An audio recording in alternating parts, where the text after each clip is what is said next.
Good evening and welcome to the August 24th meeting of the Civil Service Commission. And we have roll call, please. Commissioner Manukian, Commissioner Gregorian, Here. Commissioner Gantis, Commissioner Devine, Here. Chair of Devine. Let the record reflect that Commissioner Manukian is absent and Commissioner Hatamian. Okay, what's next, please? Minutes, action, consideration of the minutes of the meetings of June 22nd, July 13th, and July 27th, 2011. Okay, the first set for June 22nd, we are missing 2 members, so we will not be able to vote on that set. The second set for July 13th, we're missing 2 members, and we won't be able to vote on that. And finally, on the third set, we do have the 3 members present, so is there a motion to approve the minutes of July 27th as written? So moved. Second. Okay, that'll be by unanimous consent. And may we have the next item, please? Next, we have oral communications. I have no cards. Is there anyone in the audience wishing to address the Commission on an item not on the agenda? Seeing none, we'll move on to the next item. Item 4, eligible lists established. Mr. Doyle. Mr. Chair, members of the Commission, this item consists of the eligible lists that have been established since our last meeting. As you can see from the report, we have 2 lists that have been established, one for HVAC inspector, the other for police officer recruit, pre-service academy graduate. This report does show the total number of applicants filed for each of these positions, and in the far right column, the total number who made the eligible list for each of these recruitment processes. If you have any questions about these specific recruitment processes, I can try and answer those questions. This item, however, is a note and file, so with that, I'll leave it back with you, Mr. Chair. Okay, are there any questions? Any questions? No, none, Okay, thanks. No questions? Move on to the next item. Item number 5, class specification for approval, housing technician. Mr. Doyle? Mr. Chair, members of the Commission, this item is a revision of an existing class specification for the classification of housing technician. This spec has not been updated since 2000, and while the specification does not have significant changes in the job duties, we did beef up the minimum requirements slightly, proposing an additional 6 months of public housing experience to the current 2 years of property inspection experience. So I think the objective would be to try to get someone with a little more specific experience dealing with public housing. Additionally, currently there was no educational requirement, and we're proposing a desirable qualification of an Associate of Arts degree. Beyond that, again, there are some minor changes. Discuss those if you have any questions.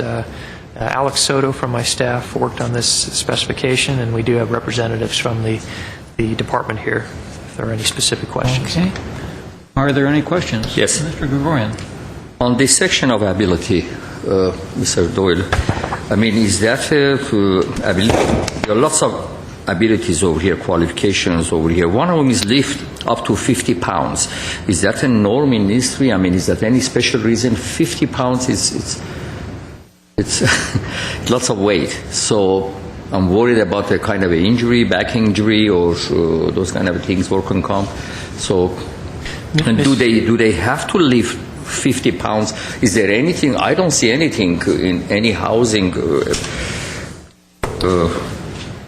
technician that there is any that he has to lift 50 pounds of weight over there. Mr. Chair, Commissioner Gregorian, I'd defer that question to our representatives from the department regarding the ability to lift 50 pounds. Hi, good afternoon. My name is Carolina Siegler. I'm the Community Development Supervisor. I can't imagine that during an inspection that they would need to lift 50 pounds, but I could imagine that they might need to scoot 50 pounds out of the way if the hot water heater tank was located in an enclosed unit and it was blocked by something, or if there were cabinets that they needed to look underneath to check the plumbing, that they would need to scoot something. I think 50 pounds might be a lot, but they may need to move certain things, especially as they enter laundry areas or if things are blocked. Yeah, this This is an inspector position, so they are out there crawling under houses and things like that. So if it's the commission's desire to modify that, I don't believe we'd have any. No, it was a very good answer. And practically, its ability to move around up to 50 pounds of any object. Yes, and I can also imagine lifting garage doors. I don't know how much those weigh, but they do have to inspect the parking area, the storage area that comes along with the assisted unit. Hey, Mr. Yanis, did you have a question? I have no questions. Okay, I do have one quick question to clarify. Under experience, where it starts off 2 years, blah, blah, blah, including a minimum of 6 months experience in support of public housing. I wasn't quite sure what in support of public housing means. Well, all the general areas around this area, Burbank, Pasadena, Los Angeles, County, Los Angeles City, all have housing authority programs. They could be project-based programs or tenant-based like ours is. And we would have a desire to have somebody who's going to do housing inspections that has a little bit of background in assisted housing. Okay, but I'm not sure how the word in support of, the nexus between that and what you just described. When I read it, just as a layperson, it sounded like, well, that person had to support the concept of public housing. Right. And I'm sure that's not what this means. Right. So maybe there's a little bit better word that could clarify what you're really trying to say there. I agree. And the next sentence is talking about utilizing the software that goes with the program. So I'm pretty sure that was the intent of that sentence, that it was somebody that had some background in public housing. Mr. Chairman, Oh, I'm sorry, Mr. Yanis. the word in support would have more of a legal technicality, and I think what it means is if you're having this person as an inspector, we're looking for somebody that has done work in support of the program, i.e. has been an inspector, has been somebody that has worked that has basically supported the programs themselves, working in the programs as she has indicated. So I think the word in support of, while it could have the connotation that you have read, it also has a legal connotation that you have supported that program in your work in some capacity, either as an inspector, as a taking applications, et cetera, et cetera. And with respect to the 50 pounds, I also can see some of these homes, particularly if they're concluding on less than favorable or less than amicable grounds, a lot of boxes are left around, and it may be that the inspector may have to go in there to move some boxes that might be left with junk in order to do the inspecting. That's certainly done in the non-public housing sector, so I do believe 50 pounds is the appropriate lifting weight on that.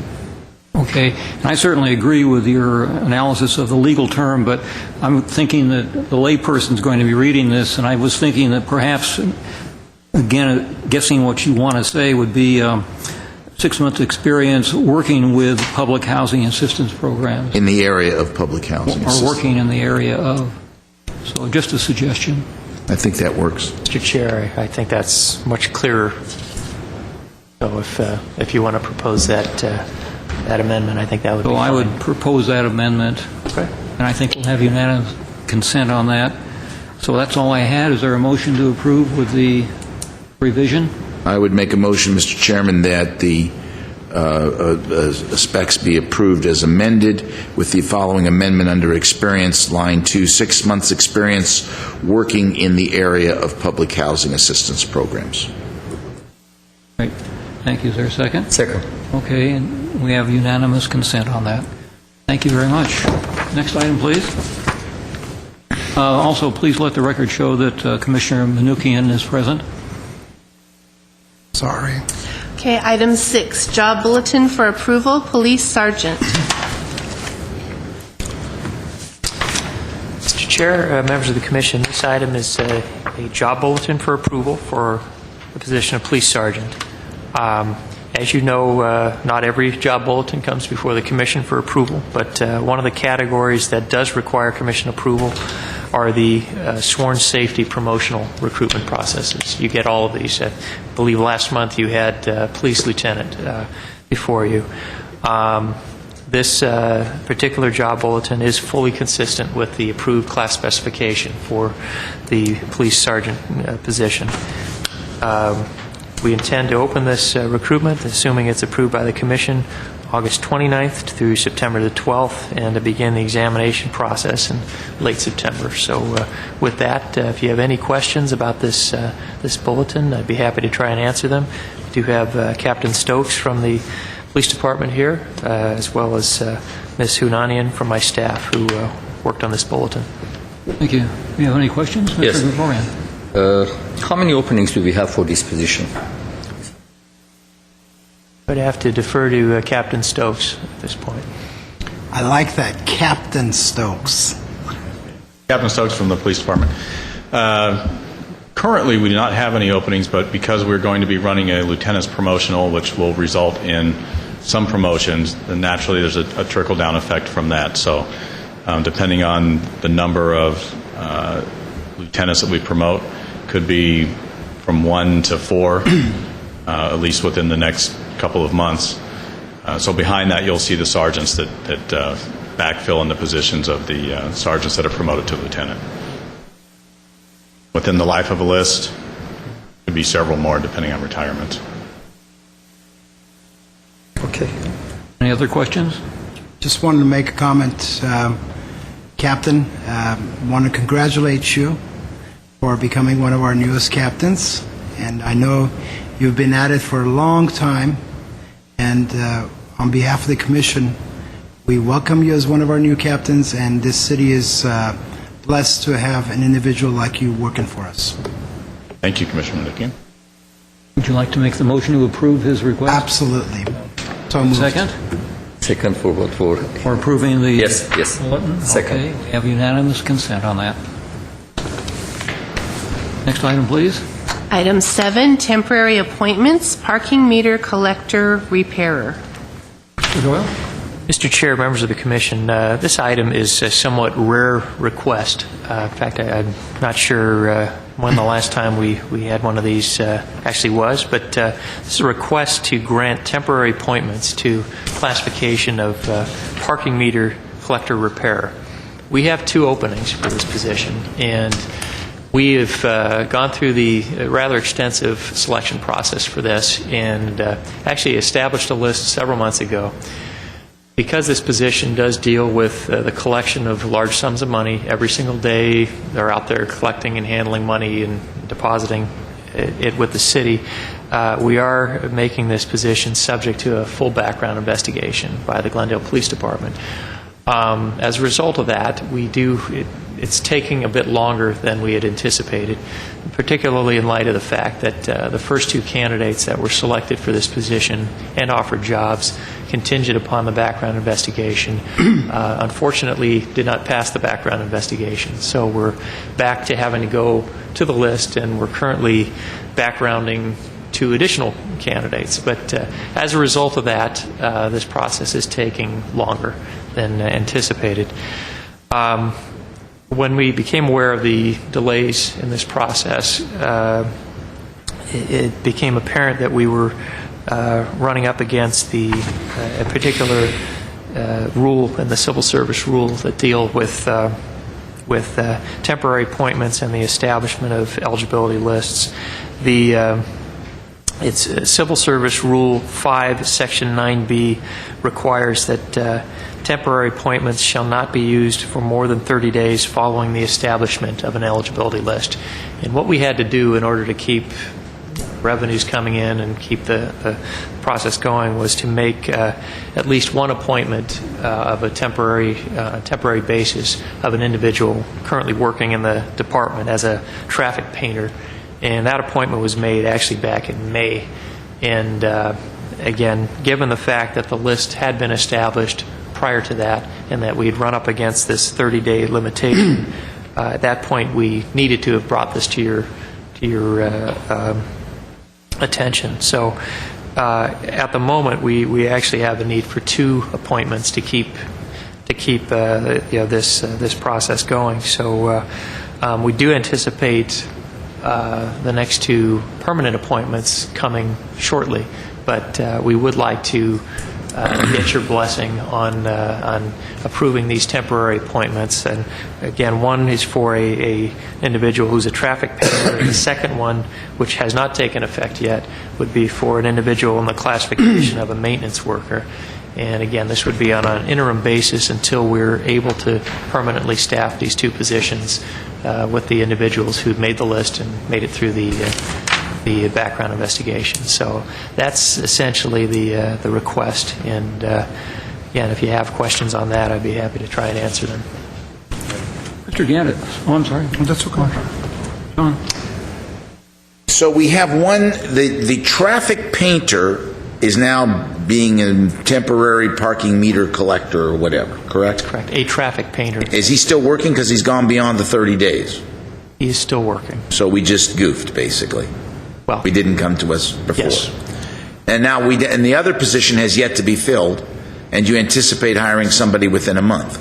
We anticipate that, yes. Is the traffic painter, for instance, was he subjected to a background check? No. That was my question. So we're having some, I'm really kind of, I understand. How many total parking meter collector repairs do we have? I believe we have 3 budgeted. I'll have Mr. Ron Liu come up. This is the principal, senior, deputy parking meter collector repair. Traffic guru, yes. Hi, good evening. Currently... Who are you, sir? David Liu, sorry, the traffic and parking supervisor. Okay. Hi, currently we have 3 openings. We have 1 current full-time employee that's available on staff. The reasoning behind... That's the traffic painter? No, his name's John Segura. He's my... You don't need to name names. We don't do names, okay. And he is my current parking meter collector. The other positions all vacant. 2 from another reason we won't go into, 1 from medical. So I'm down to 1 person in the department currently. The traffic painter. The reason he didn't go through... So now the permanent one's out. So the only one we have is the temporary. No, I have 1 temporary, 1 permanent. And the temporary doesn't subject to a background check. Because he's not handling the money directly by himself. All the people that are going through the background will be handling money individually by themselves at some point. So the person that the traffic painter is, he's mainly doing repairs on the meters, on Brand, various parking lots. He's assisting our main collector who does handle the money full-time, that has gone through everything. And that's the reason he's not getting a background, along with the other person we are requesting. They're kind of in support of him right now till we get permanent appointments. Is the are they bonded? Is he bonded? The traffic painter? Well, by the city. We're insured. You didn't answer my question. Is he bonded? No, by other than... So he doesn't have any access to any money. I guess I'm not understanding why we need... I understand why we need to extend it, but if he's not collecting money, doesn't have a background check, and he's not bonded, then you're defeating the purpose of why you're here. And that is, you're saying we need to do a background check. They're all collecting money. They're not collecting it by themselves. Well, the one that's the full-time has been a background check. He's eligible to collect by himself. Yeah, he goes through everything. He does the treasury receipts. He does everything we deal with internally. But he's not doing that alone because he's got to watch the traffic painter. Yeah, he watches the traffic painter. The other guys do the minor maintenance and support. And Mr. Traffic Painter, if you're listening, I don't mean to be derogatory. It's just easier for me to refer to him so I know what position we're talking about. No, that's okay. Well, I don't want to offend anybody. Okay. The reason by having the additional person we're requesting to have a total of 3 currently goes a little bit beyond the scope of what the communication was. There is some stuff I can expand on if you want clarification on their job duties. Please do, because I'm not finding this to be... I'm not comforted by the explanation so far. Another additional reason is we are under contract with the City of West Hollywood to maintain their parking meters. So we maintain the City of West Hollywood every week. So with just the people you've just identified to me? Yes. So you're doing ours and theirs? Yes. So we're short of people. A lot short, aren't you? Yes. So that's a big portion. I know it's not listed in here, but I didn't know if it was necessary to bring up unless you had a question. Very necessary. Yeah. So we're under contract with them. In addition, the guys do collect money. All of them collect money, just not individually. They don't handle money. We hand it off to Brinks and that kind of thing when the full-time collector is present. They do all the transactions with the full-time collector.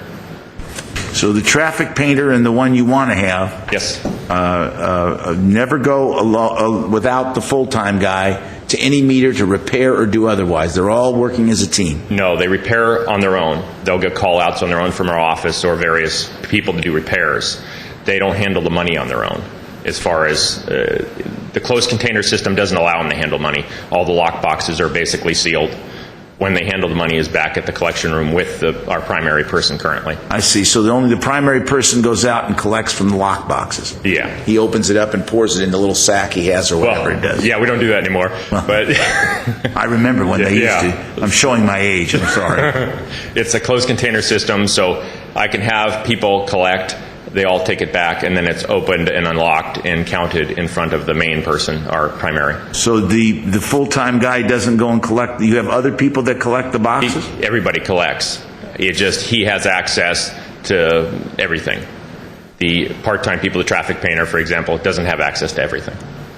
But he could go and pick up the box and bring it back to collect? Yeah, to the counting room itself. By himself? Yes. And he doesn't need a background check to do. But the guy, he would need a background check if he was a full-time guy. Yeah, because then you're opening the boxes, you're counting the money, you're bagging it and handing it to Brinks and dealing with Treasury. And how much do we average a day approximately in our parking meters? Quite a bit. You want a specific? I can give you a rough idea per week. Whatever.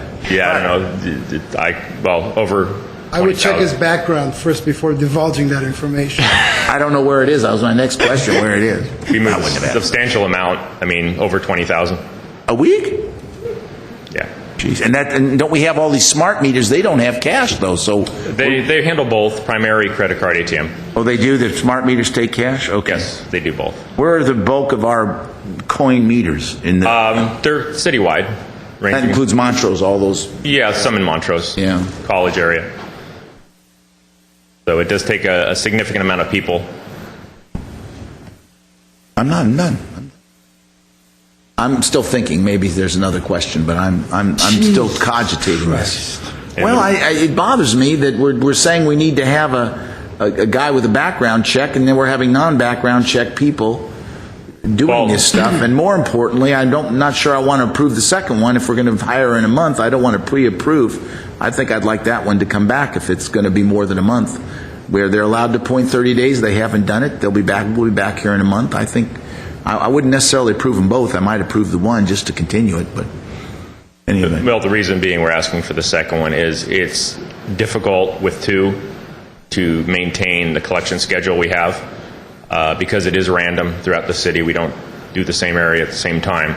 So if I have one person, let's say in Montrose, and we have a call down in Glendale, and one person is in Hollywood, the person has to come all the way down from Montrose in order to do the maintenance or repair on Brand, say if we get a call specific to Brand. You misunderstood me. Yeah. The staff is allowed to appoint a temporary appointment for 30 days without coming to us. Mm-hmm. Since you haven't done it. Excuse me. That's not true? That's not exactly correct. The rule says these rules, notwithstanding any other provision of these rules, no temporary salaried appointment shall be used for more than 30 days after the establishment of eligible list for the position, unless such appointment is extended by the commission. So that means if the period of time since the establishment of the eligibility list exceeds 30 days, then you need any temporary appointment would require your approval. So I understand. Sorry, I misread it. You're correct. You have a question? Yeah, I just want to clarify, and continuing with what Commissioner Gantis was saying. So if I understand correctly, that these individual temporary appointments, what they're doing is they're collecting the the box that has the coin, and then bringing it back and sitting down with somebody else, and they're counting it, correct? Yes. Okay. So that is basically one of the reasons, at least this moment, we can get away without having a background for the temporary ones, because at that moment they don't have direct access to the cash without somebody being there, correct? Yeah, and they aren't assigned keys. The permanent employees are assigned keys to do maintenance. For that reason, they access everything, basically. The temporary guys have keys only at the time they're going to do collection. They don't carry them throughout the city, basically. If they're doing repairs, they're only doing repairs. They don't have access to the collection at all. So the permanent employees do. Okay. So that's why the background is necessary for them. That was the only questions that I had. Do you have a question? No. Okay. While Commissioner Gantis is still thinking, No, I'm prepared to make a motion, but not... question. Oh, go ahead. Before you make your motion. Actually, all of my questions were just answered very nicely. So I asked questions that you thought of? Yes. The lawyer and the engineer were on the same page. Absolutely. Write that everyone. down, will you, please, And, Steve? Also, Mr. Manukian brought up one of the questions I had, so I'm going to retire. You don't need me anymore. But what I'd like to ask, I just wanted a clarification on what Mr. Gantis asked about why we need to approve the 30-day extension for the person that's not been appointed yet. And I didn't quite understand your answer to that. Because when I read the section here of Rule 5, it looks like we only have to approve an extension and not the actual initial appointment of a temporary employee.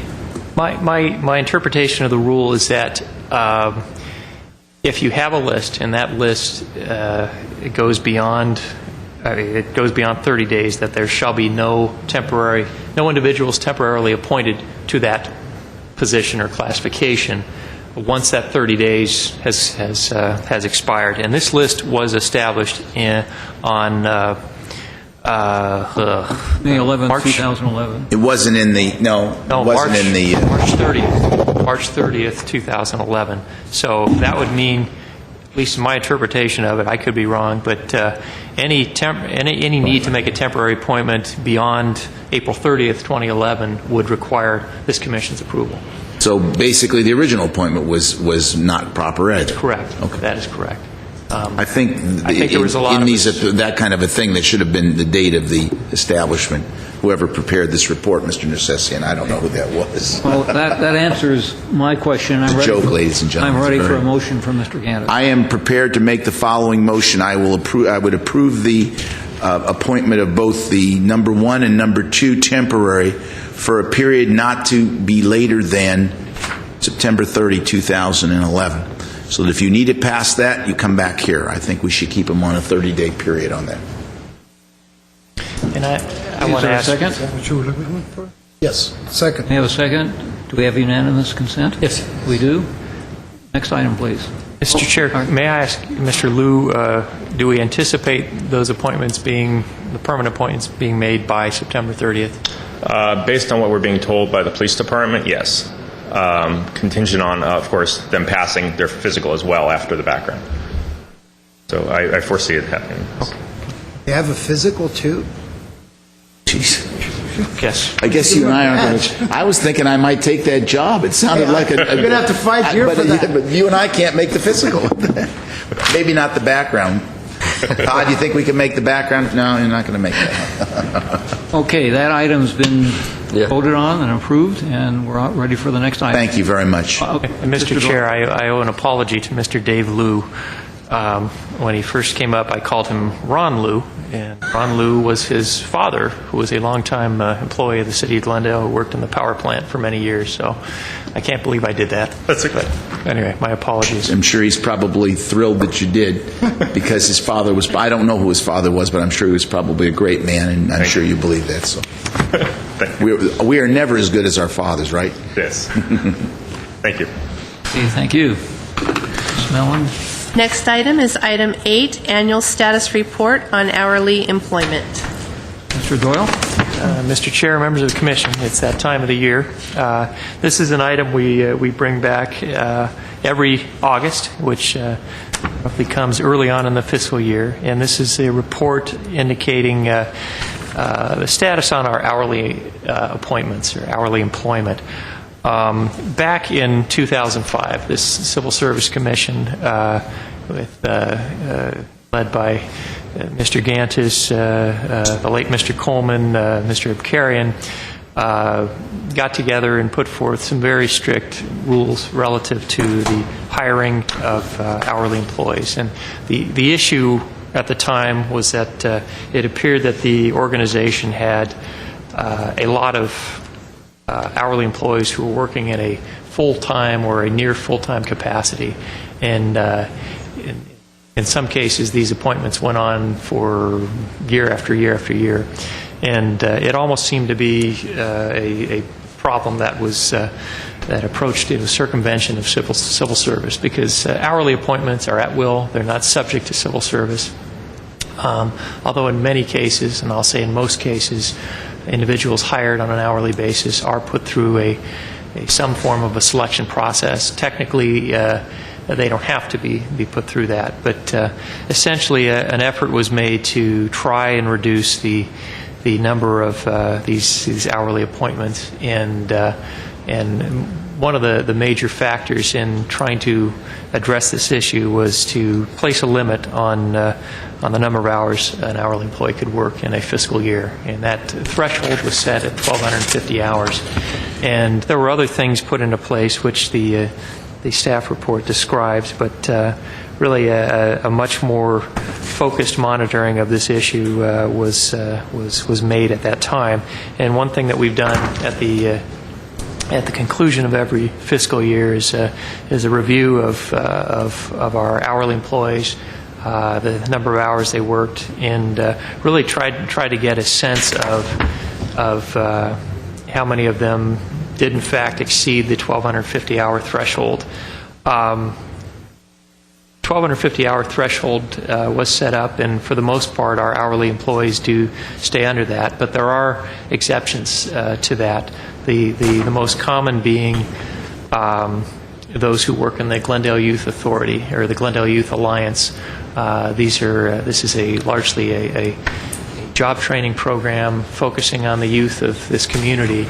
And these employees often do work well beyond 1,250 hours a year, and many of them will work up to 1,500 hours in various areas. And it used to be just doing office work and clerical tasks and things like that, but nowadays we have them working in all kinds of capacities, both in the private sector and the public sector, assigned to within this organization, many different departments. You see a lot of them work in the hillside clearance, which is a very important role that they play. And these employees are given an exemption from the 1,250-hour rule. And essentially, the Glendale Youth Alliance employees are in the program for a maximum of 3 years, I believe, and then we try to transition them on to other avenues in life. But when we look at those who have exceeded the 1,250 hours, most of them are those in that type of a category who are exempted. And so we have in the second page of this report a sort of a graph showing the number of employees over the years that have worked over 1,250 hours, as well as those who received the exemption. And the exemption is something that's examined and addressed by the city manager, Ms. Beers in particular. And then there's always a very small number of non-compliant cases where individuals did not get, or the departments did not get the approval for the exemption, and they either exceeded it, due to an oversight or failure to get that exemption. But in this case, for the 2010-2011 fiscal year, we did have 89 employees who did exceed the 1,250 hours. Of those 89, 84 were granted that exemption appropriately, and we did have, unfortunately, 5 that were non-compliant. And as you can see on that report, we tend to have a very small number of the non-compliant situations. We wish that number were 0, but things happen.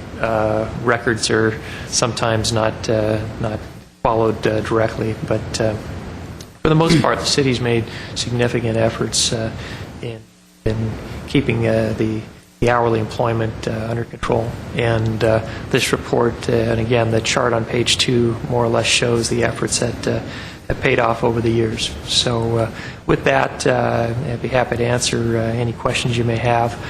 I do want to commend Alex Soto from my staff, who works on this report each year. And I want to mention Ms. Beers, who does a very vigilant job of taking in the requests to exceed this. She also has, as you know, many other roles and a very important role working with my department in hiring in general, past few budget years where we've employed hiring freezes.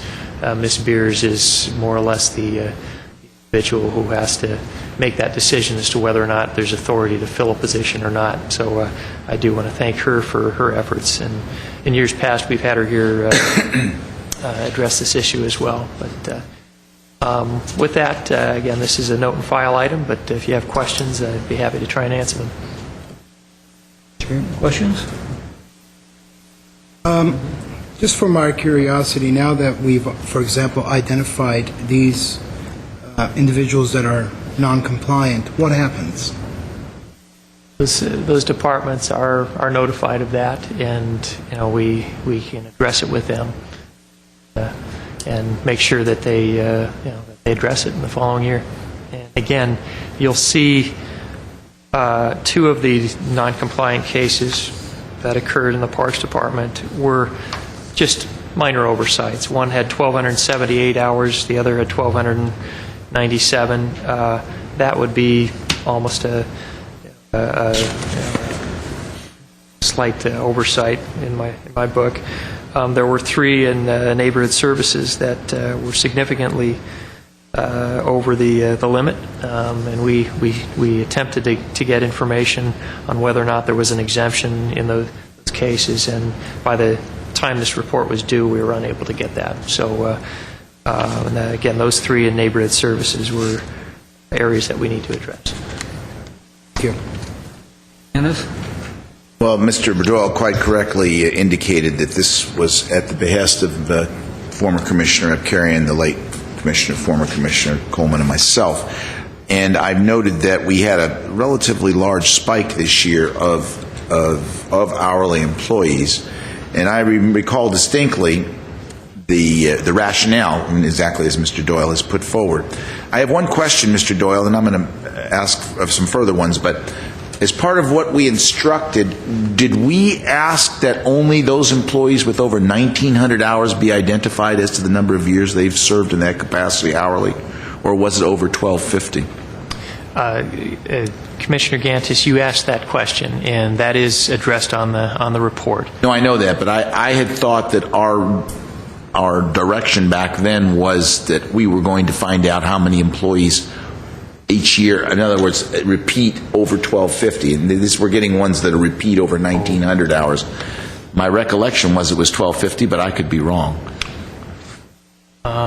You know what I'm saying? In other words, what I'm seeing here is that and I'm going to ask questions about those that have been 3 and 4 and 5 years of over 1,900 hours, which means for all intents and purposes they're full-time employees.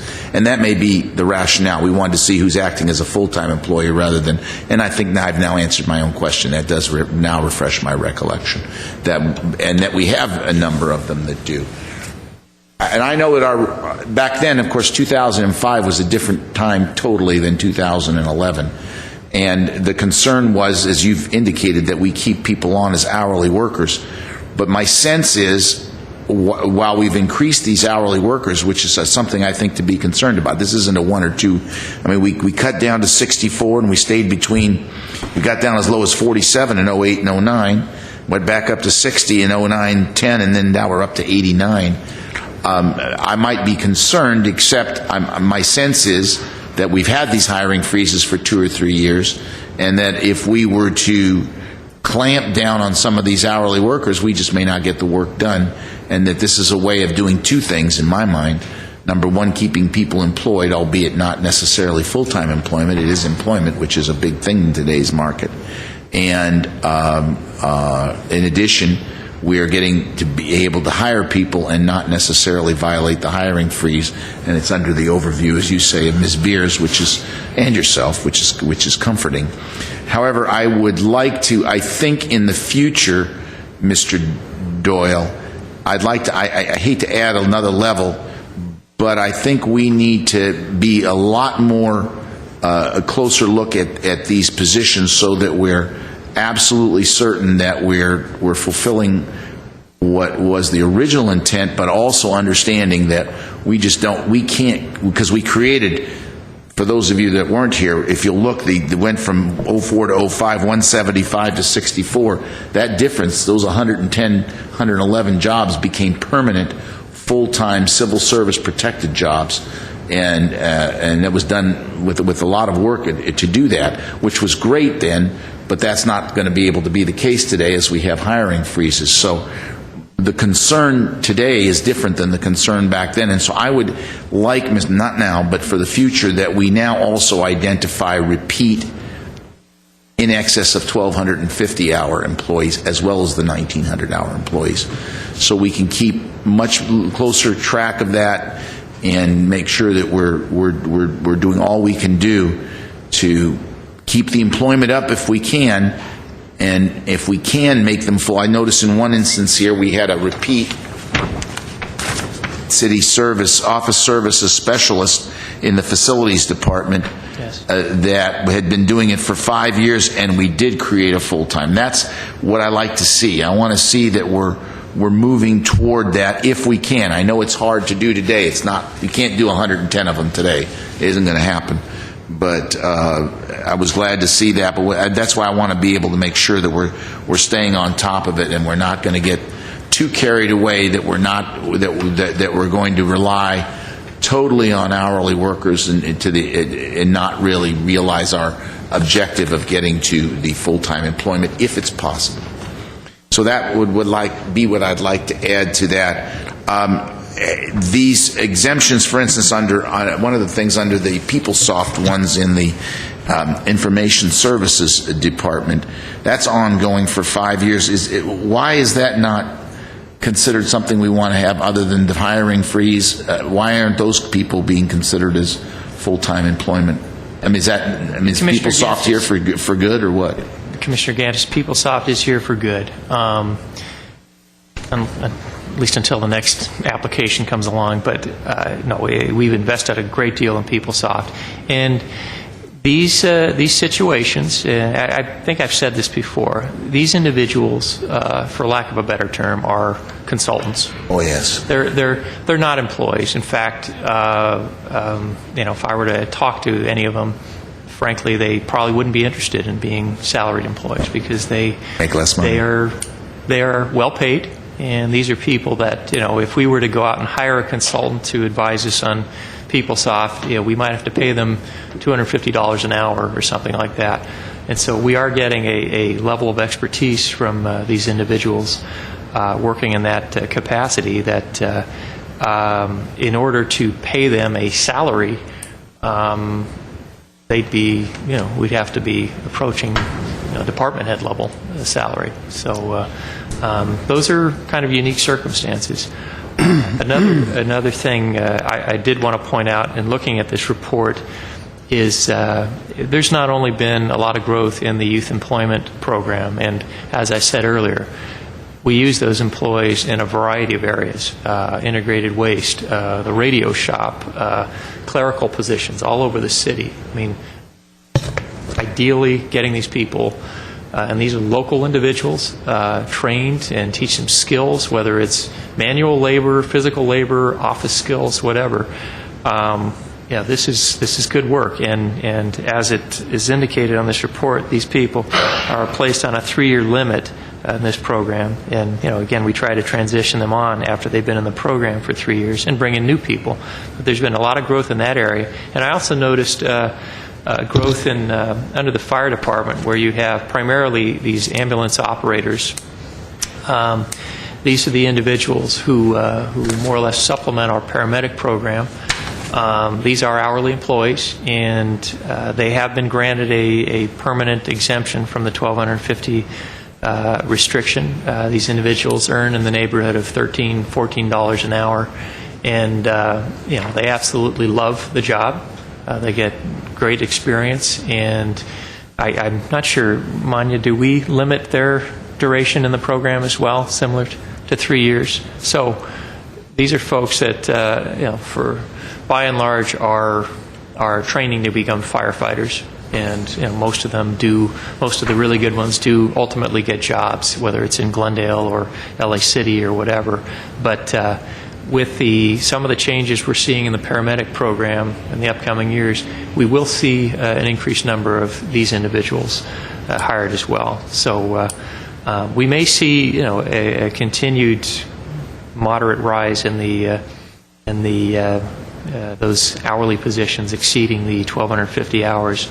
But I think the initial concern back in 2005, appropriately raised by this commission, was: are we abusing people? Are we working people, for in a full-time capacity and not paying them benefits and medical insurance and things like that? And I think by and large that problem has been addressed. A lot of these folks are people, again, either transitional, trying to get something else, trying to move on, but very few of these hourly positions act in a way that this is their only job and this is the be-all and end-all of their career. So anyway, I just want to assure the Commission will continue to look at this, and again, the intent of making sure that the city's needs are met as well as people's rights are being looked after is really an ongoing goal of this program. Mr. Chairman? Yes, sir. You're correct, Matt. I note specifically, and I forgot to note that in this youth employment program, we have one in legal, and I happened to have lunch with I guess he's still our city attorney, Scott Howard, and basically these are students that are either going to law school or want to go to law school, that they just want to shadow. And I know they have one. He was telling me about that, and I assume that's the same in the city manager's office. Could we add, I hate to add, but I don't think it's too much to the breakdown that we also break down how many last year compared to this year youth employment. If our growth is in youth employment, I don't have a problem with that, because that's exactly what you say. It's a very important program, and it gives a lot of mentoring to a lot of young people that can use that. So maybe we can just make a note of what that, just a sentence in the report not this year, next year, that we had, of the 89, 40 are youth employment. Last year, of the 60, 25 were, so that our growth was more in the youth. And you understand what I'm saying? Sure, we can do that. Okay, I have nothing further. And as I said, I anticipate further growth in the ambulance operator area, because we are restructuring our paramedic program and doing more reliance on the ambulance operators who provide what's known as basic life support service versus our firefighters/paramedics who provide advanced life support system. There's two categories, and it's really the wave of the future, and it's a way of keeping our fire department's budget under control. So we'll see growth in that area as well. Maybe we can address questions or comments on this? Will be noted and filed. Yes. And before we move on, since Commissioner Manoukian is here, I'd like to move back to the approval of the minutes for June 22nd. We have the three commissioners here that were present for that meeting, and Gregorian, Manoukian, and Devine. So if we can get a... Move to approve, dispense from reading. Second. Okay. That's unanimous consent for the minutes of June 22nd. Thank you. And we'll move on to the next item, please. The next item is item 9, agenda forecast. Well, what happened to this agenda, to item number 8? Doesn't need approval. Oh, we didn't have to. That was for information only. Note and file. Mr. Chair, the agenda forecast, I have nothing really to report. As you know, we're engaged in multiple disciplinary appeal hearings at the moment, and that's the primary workload of the Commission, which is largely done behind the scenes. But again, as we progress, and we will continue to have specifications and bulletins and such, and other reports that will be coming up in our upcoming meetings. So with that, really, this is a note and file item as well. Okay, I'd like to make one correction for the meeting of October 12th, where it says that Commissioner Devine will be absent. I will be here, so you can delete that. I want to hear an applause. That's what I meant. September 28th, you're not going to be here. I will not be here. Yeah, me too. I'm not going to be here too. Okay. With that in mind, Mr. Doyle, based on our previous discussions, if there's not a large workload for that meeting, perhaps we can cancel that one. We will. I'll let you know next week if we have anything. With the two commissioners missing. Okay. Thank you. 3 weeks. Oh, you're talking about for September 28th? Yeah. Yes, exactly. 28th, yeah. Okay. Because you have both Mr. Gregorian and Mr. Devine won't be here on the 28th.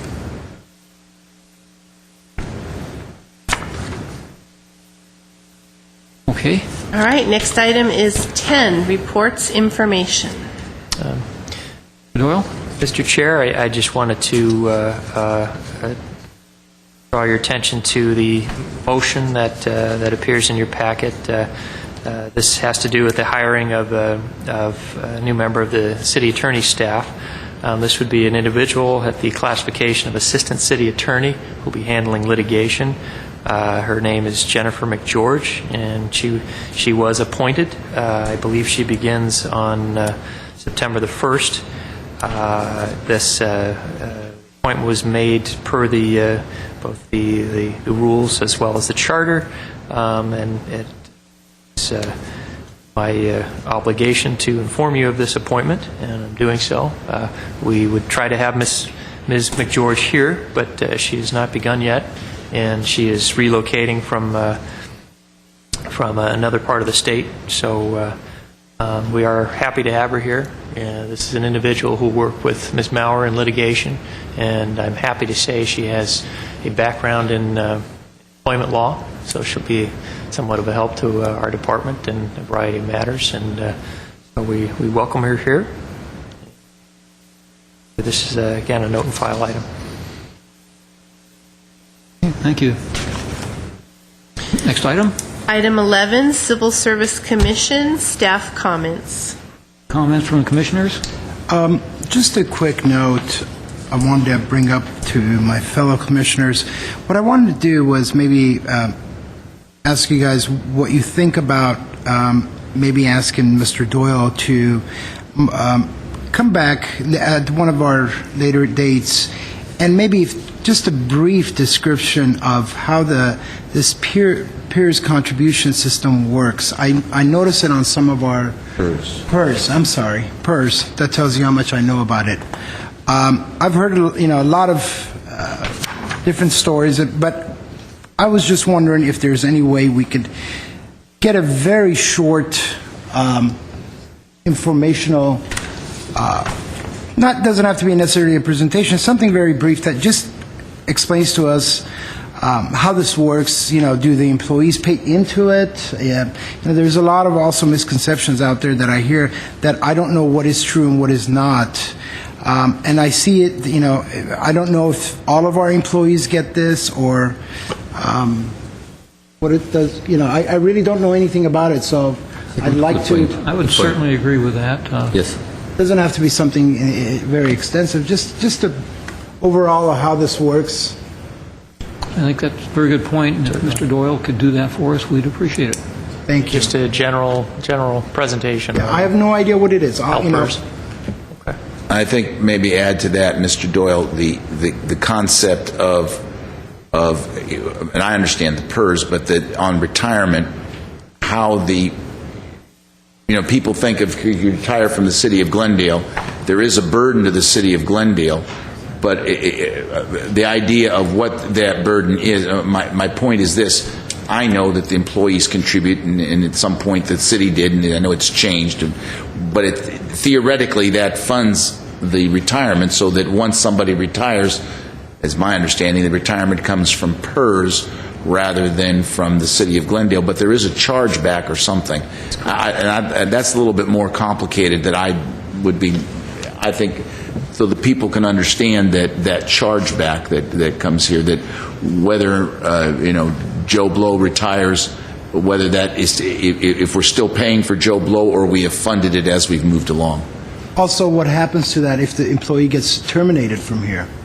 If this individual's been paying all this time, just basic items like that. Well, that would go to the PERS specifics as to how many years vesting and all of that. You want that too? No. I mean, it doesn't have to get down to the how they come up with the formula, but just very simple. What happens when somebody's been working here for 20 years, he's been paying into this, when he gets, let's say he gets fired, what happens? I mean, we don't have to know the equation of that, but just basically overall how the system works. Very good. Mr. Chair, Commissioner Manukian, I'd be happy to do a presentation on this. It would have to be somewhat of a high-level presentation, because I am by no means an expert on CalPERS, but I have a good general understanding, and I'd be happy to, at any upcoming meeting, either do a written report or an oral presentation, whatever. Do we have such a person on staff anywhere in the city that does that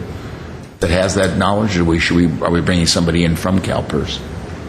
No one really on staff. Between myself and between our department and Human Resources and the Finance Department, we both deal with the issues. A lot of, again, I'm not a financial person, so if you have questions about actuarial tables and how certain things are funded and all that, that might be above my salary grade, but I can give you a general description of how it works and how we approach it. Glendale is pretty unique in that we have, unlike many cities, we have significant employee contributions to fund CalPERS, whereas a lot of agencies, they pay for it all. And we ask for a contribution from our employees, and as the other cities are beginning to face some very severe financial problems, they're now starting to do what Glendale's been doing for years. So I think basically what I'm hearing is we need just a conceptual idea, but Exactly. without the details. Then if after your presentation we have additional questions dealing with more details, perhaps we can ask someone else to that area to come in. But just a concept right now, I think, is what we're looking for. certainly. Okay. Any other comments from commissioners, from staff? Okay. Next item. Next, we have item 12, closed session. Okay.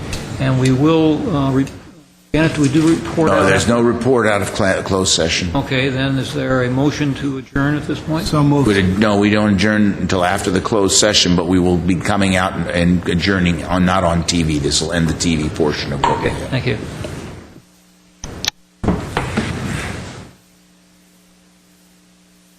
Mm-hmm.